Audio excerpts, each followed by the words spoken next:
shit's going to go down. It's going to get weird and intense, and the mundane will suddenly become sacred or unbelievably funny. I want it to end long before it does. I'll have regrets. I'll wonder what I was thinking to start such a thing, and I will curse myself.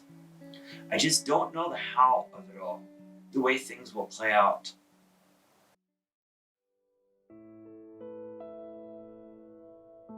On June 26, 2006, I was a broken and isolated man who no longer wanted to live, who couldn't imagine life drunk or sober, who just couldn't imagine living anymore. In fact, I was putting a gun in my mouth. When I look back at that day, I see myself in jagged fragments, pieces of me scattered around the floor.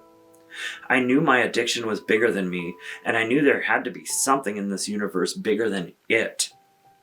I reached out to that higher power.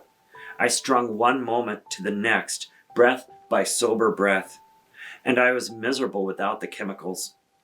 I haven't had a drink or a mind-altering substance since that day.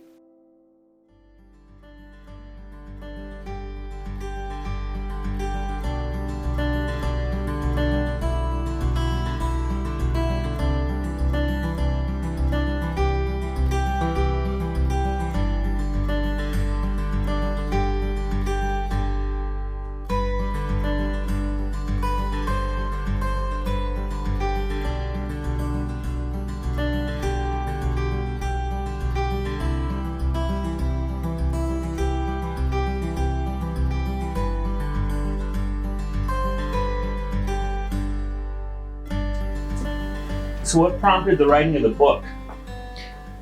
It's funny because you usually don't get good ideas when you're running 100-mile races.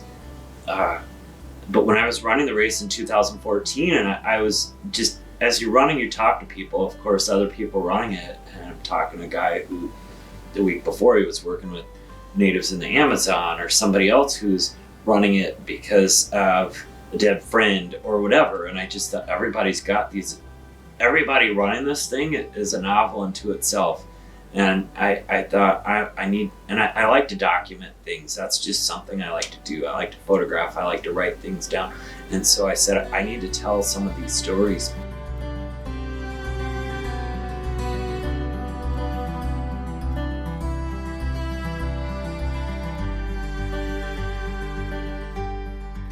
I can think of races where I say, miles 30 through 70 were really painful, but you just keep pushing through them and moving through them.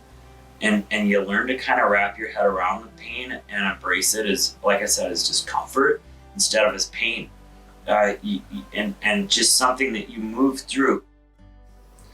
What's the draw of running 100 miles? A friend asks. Like, in a sentence, what's the draw?